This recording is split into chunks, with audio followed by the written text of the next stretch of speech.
Good morning mga kapadyak! Good morning mga kapadyak!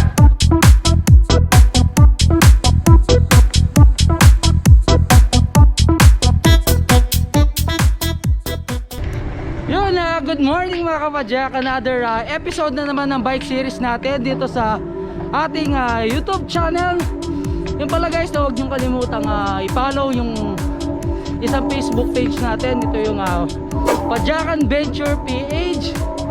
So makikita nyo doon guys mga mga bike series natin na ginagawa dito sa YouTube channel. So lahat ng bike series natin guys, doon natin ipopost. And then guys, kukuha din na tayo ng mga litrato ng mga bikers. Minsan tambay din ako sa may Aqua Planet guys para makakuha ng mga photos. So 5 o'clock in the morning papunta nga kami ngayon sa Capas Nation Shrine. So nabalitaan namin guys na open na yung Capas Nation Shrine sa lahat ng taga Tarlac dyan. At mga bikers guys, pwede na kayong pumasyal sa Capas Nation Shrine. Yun, update po kayo mamaya kapag andun na tayo. So yun, good morning again mga kapadyak. Napahaga tayo. So almost 15 to 20 minutes siguro mababike ko yung Capas Nation Shrine from Capas Public Market guys. And guys, kasama ko ulit si 𝗍𝗍𝗃𝗍.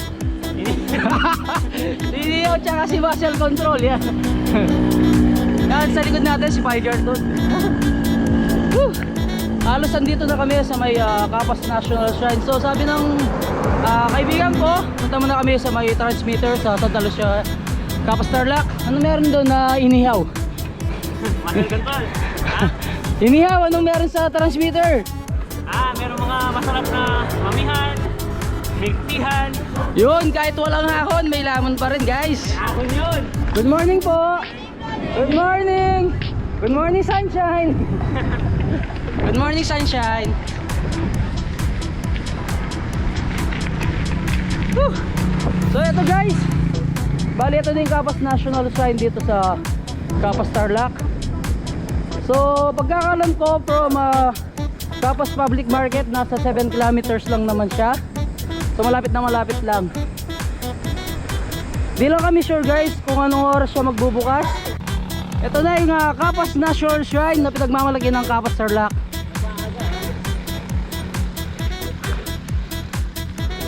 So trivia lang guys, dito uminto yung mga sundalong Amerikano at Pilipino na pinaglakad ng mga Hapon noong World War II. World War II tama.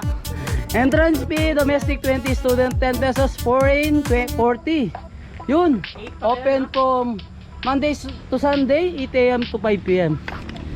So yun na mga kapadyak, balik na lang kami mamaya. Lamon muna siguro kami sa may transmitter. So yun na mga kapadyak, bali sabi ni Kuya Guard by 7 AM sis magbubukas na siya. Medyo napahaga kami. Sabi kasi ni 𝗍𝗍𝗃𝗍, alis kami ng maaga eh. And then ni Coach Muscle Control. So yun guys, hanap muna kami ng ibang way. So padyak muna tayo again. And then later, papakita ako sa inyo yung ganda ng Capas National Shrine. Yung pinagmamalaki dito sa Capas guys. Good morning po. Good morning guys. Good morning 𝗍𝗍𝗃𝗍. Good morning. Hey, good morning Muscle Control. Magandang umaga. Morning. Woo! Yun, sa wakas guys, maliwanag na, medyo maganda na yung kuha ng ating GB8. Nakakamiss magbike, halos 2 weeks nung last kami magbike guys. Good morning po.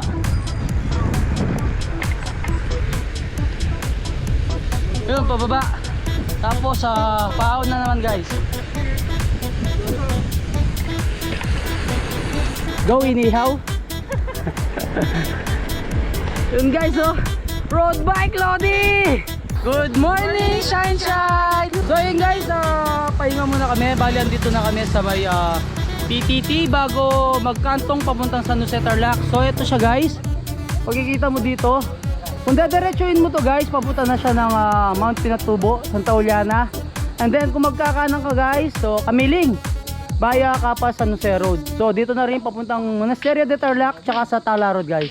So yun guys, stopover muna kami dito sa kanto. Ito na yung mismong papasok ng Monasterio de Tarlac guys. Pero hindi tayo pupunta ng Monasterio. Soon guys, papasyalan natin Monasterio de Tarlac. So water break muna tayo guys. Nakalimutan ako magdala ng tubig. So yun mga kapadyak, tuloy ang laban. So ito yung guys na yung sasabi ko kanina, papuntang Tala Road, Monasterio de Tarlac sa may Lubigan River, Kamiling. So yun yung tinatawag nilang Capas Nation Road guys. So para tandaan nyo guys, itong Petron, konting musog lang doon sa may Petron papasok sa San Jose or Capas Nation Road. Magkikita mo na itong 𝗃𝗧𝗃𝗃 guys. Ayan siya. Ayun yung papasok ng 𝗃𝗧𝗃𝗃. So sana next time makapunta tayo dyan. Puntahan natin yung Mount Dalin. Alright.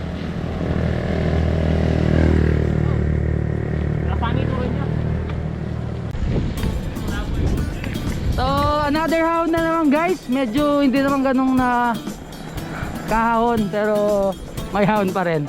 And then guys, pagdating natin dun sa pinakataas ng transmitter, may mamayan doon. So basta may hahon, may laban. Coach, muscle control, anong mapapayo mo kapag may hahon na ganito? Pag di kaya, di kaya. So yun guys, na huwag niyong pilitin kapag hindi nyo na kaya yung hahon. Kesa naman imatayin kayo, huwag nyo na lang ituloy. Shoutout pala kay Iyanaw ha. So ito na yung katapat mo, si Iniyaw. Then shoutout pala kay Cruise Control. Yun. Kasama namin si Muscle Control guys. Mahaba pala yung hahon dito sa transmitter Santa Lucia guys.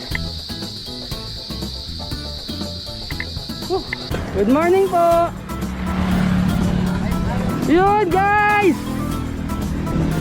Siyempre lahat ng bikers favorite to no. Downhill no mga kapadyak. Favorite ng mga bikers. So yun, it's time for rest. So yun. May surprise pala siya guys. After ng downhill, hapil agad, hahon agad guys. Woo! So this is it. Medyo mas mataas yung hahon dito. Yung akala mo makapag-rest ka na. So ito pa pala yung pinakahahon.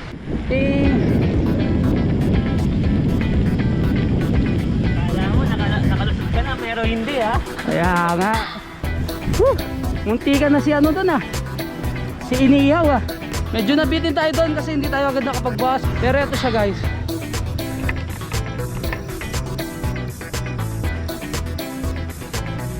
Lagi lang natin tandaan no, mga kapadyak, na kahit mabagal, huwag ka lang ihinto.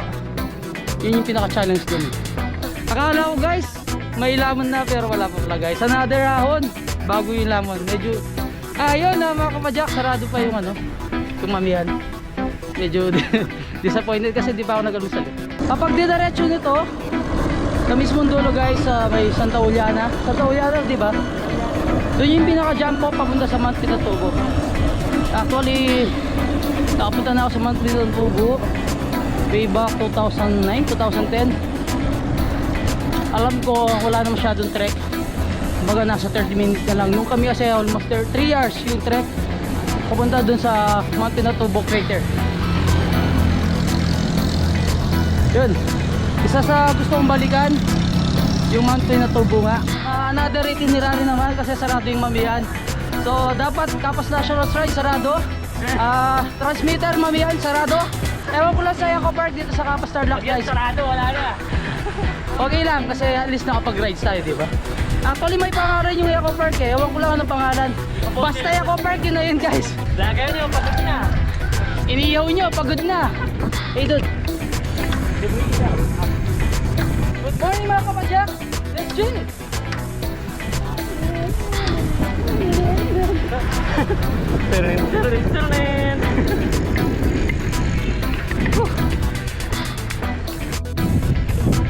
So yun, what's up mga kapadyak. Another paalala na naman.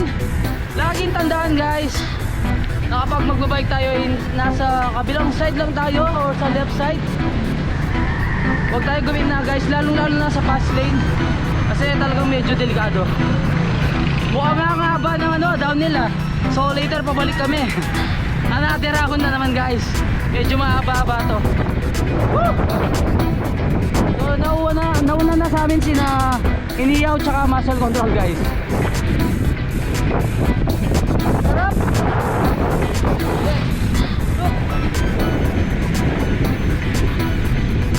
So ito na yung bridge. Ibig sabihin is guys, malapit na tayo doon sa kantong papuntang 𝗀𝗏𝗃𝗃𝗃. So I think is magkakanan tayo doon. Yun yung alternate way na papunta sa Monasterio de Tarlac or sa Capas Botolan Road. Actually guys, na nag-motovlog na ako doon. So dinaan ko yung motor ko doon sa may ilog. Napakahirap ng pinagdaanan ng motor, halos malubog na yung buong kalahati ng motor.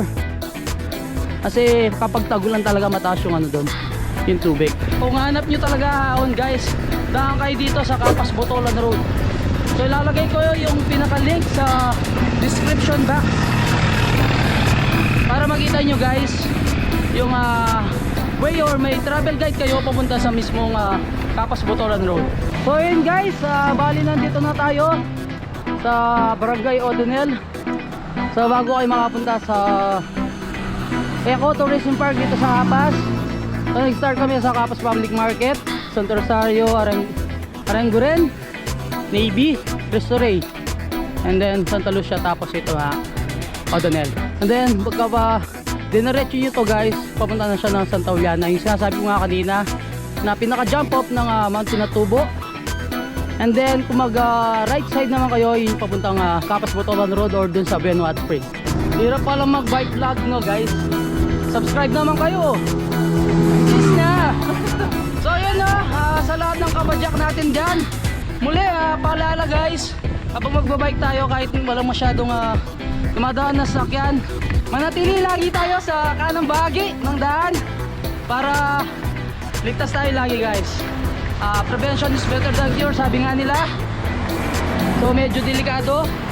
Yun.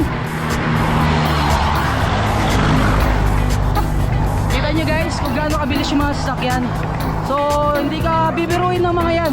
Konting sagi lang sa'yo, titilapon ka na. So yun, iwas sa disgrasya na lang guys. Manatili tayo sa kanang bahagi ng daan kapag magbabike tayo guys. Huwag matigas ang ulo. Stay safe. Stay safe guys. Stay safe. NG. So yun guys, bali andito na tayo sa kantong papuntang Eco Park or dun sa Capas Botolan Road, papuntang 𝗃𝗏𝗃𝗃𝗃. So ito yung papuntang Mount Pinatubo. Kanan tayo dito guys, papunta sa sa may Eco Park. So dito wala nang ahon, halos patag na yung Good day mga idol. Hey guys, good morning po.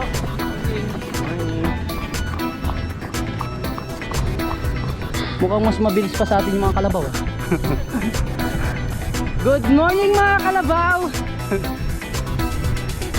Good day mga idol. Hello the clouds. Hey. Good morning sunshine. Exposure Lodi. Tapos mga kabadyak hindi naman ini-edit no. Naghihintay yung tao. Accidenting nabubura. Tapos hindi naman isasama. Hindi guys, kasama yan. Medyo busy lang talaga tayo kasi actually nag-cover tayo ng mga restaurants tapos nagmo-motovlog. So, tsaka mga events, kaya ang daming kailangang i-edit.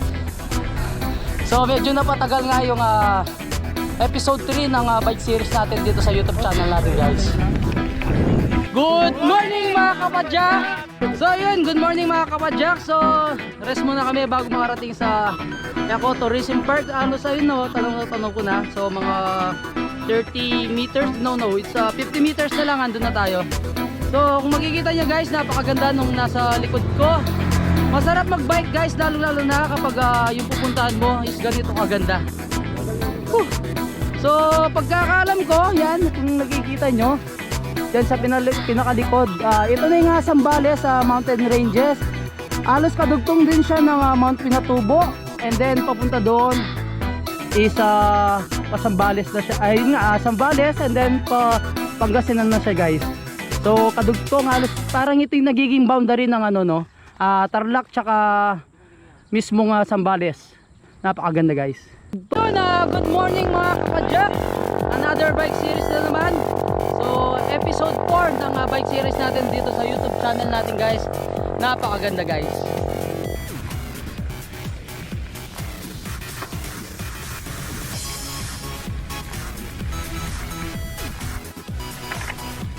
So yun guys, ito na yung ecotourism park. So yun na mga kapadyak, bali andito na tayo sa ecotourism park dito sa Capas Tarlac, kaso sarado pa siya. So diretso muna kami hanggang dun sa ilog papuntang 𝗏𝗏𝗡 Spring.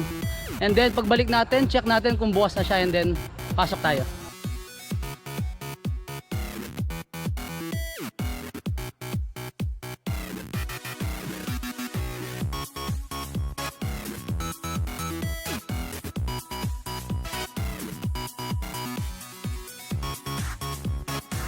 Ang sarap mag-bike guys, lalong-lalo na ganito kaganda yung makikita mo.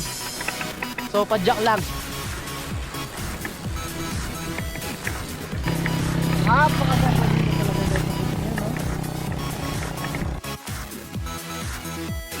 So yun guys, andito na tayo sa may malapit sa 𝗏𝗏𝗡.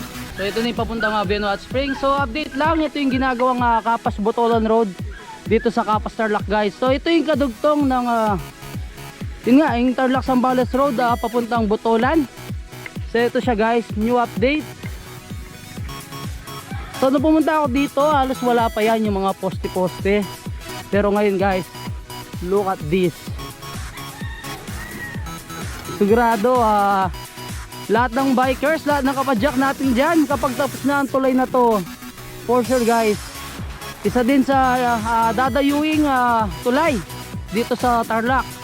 Ito ang Capas Botolan Bridge. So ito na yung pinaka view dito sa 𝗏𝗏𝗡 guys. So yung kanina, yung pinakita ko kanina, yung dediretso ka, ito na yung papuntang 𝗏𝗏𝗡𝗏. So yun na mga kapadyak, ito yung ilog. Actually dati medyo mas malalim nga, so halos tinambakan siya dito. Nung last punta ko dito, dumaan ako papuntang Capas Botolan Road. Medyo mas mataas to, halos tubig yung makikita mo dito. Pero ngayon ginagawa ngayon tulay, halos tinambakan nila. So ito siya, update lang.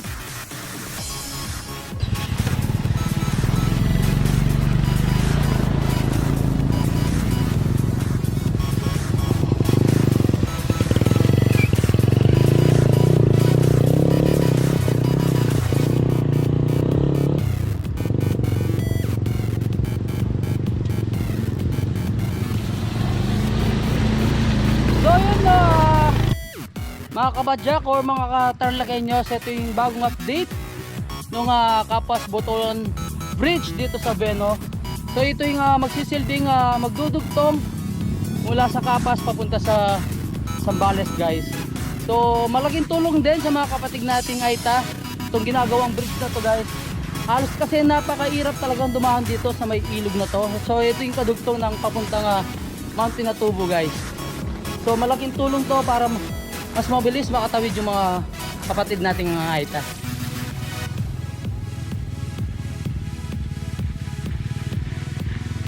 Good morning mga kapadyak!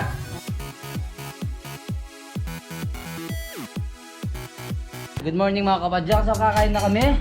So ito yung pinaka-pares nila dito. Si 𝗀𝗎𝗋 di ba? Si 𝗀𝗎𝗋 Pares House. Alright, kakain na po tayo ngayon. And parang mukhang may gravy yung pinaka-texture niya. Tingnan na natin. Usual guys, yung pinakalasa talaga ng pares ay pagka namis-namis talaga. Nice. Tara. Tara. Hey.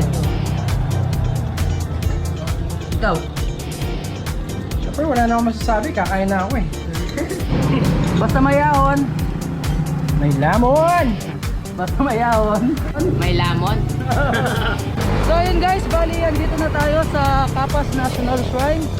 So sa lahat ng nagtatanong sa akin na followers natin sa Exploring Tarlac guys, so ito na yung chance nyo guys para pasyalan itong Capas Nation Shrine. So ito siya, open siya guys sa 8 AM to 5 PM. Papakita ko sa inyo guys kung anong meron sa pinakaloob ng Capas Nation Shrine. And then kung gusto nyo naman pumunta dito, i-google map nyo lang. Madali lang naman siya puntahan guys. From Capas Public Market, nasa 7 kilometers lang naman siya. Ito siya.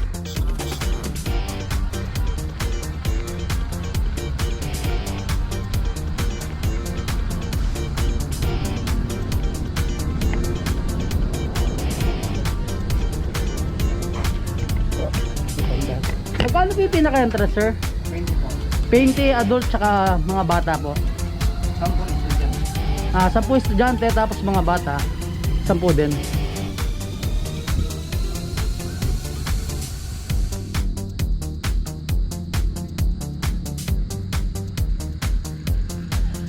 So doon sa pinaka-entrance guys, kakaliwa kayo, may daan din doon. So kami nagpicture muna kami dito, nagpaalam kami din sa malapit sa may Philippine National Flag.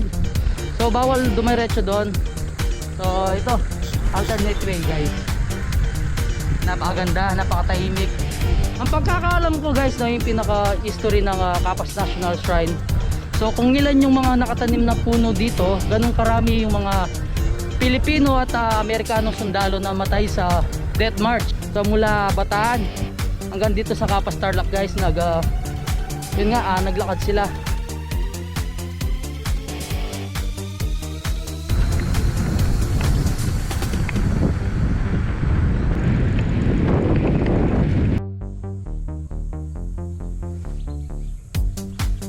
Kapiraso ng tren na sinakyan ng mga sundalong Pilipino at Amerikano.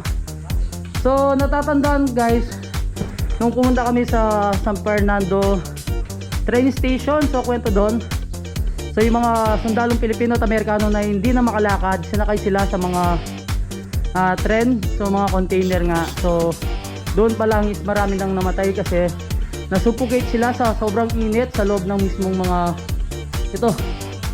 sa loob ng mga train o mga container sa mismong tren.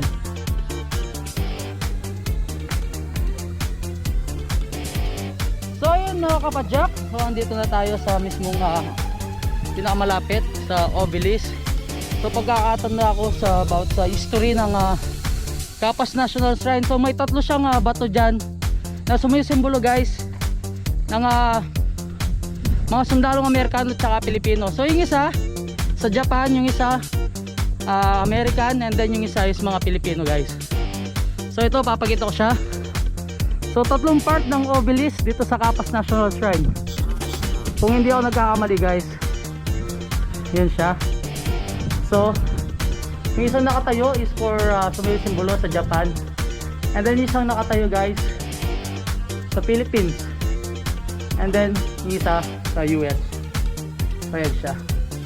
And then kung mapapansin nyo, itong nakapalibot dyan guys, yan mga bilang ng mga sundalong Pilipino at Amerikano na matay sa World War II or sa Death March. Yan yung tinatawag nilang 𝗍𝗄𝗎 wall.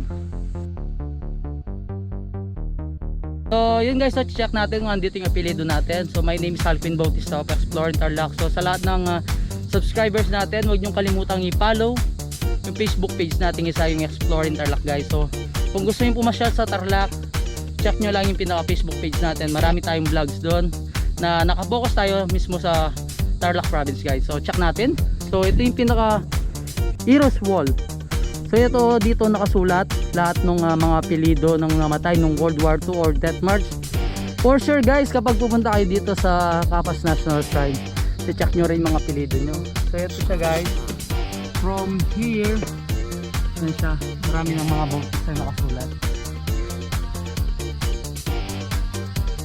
So malay natin guys, isa sa mga sundalong Pilipino na may apelyido ng bautista guys, ninuno natin or lolo pa natin guys.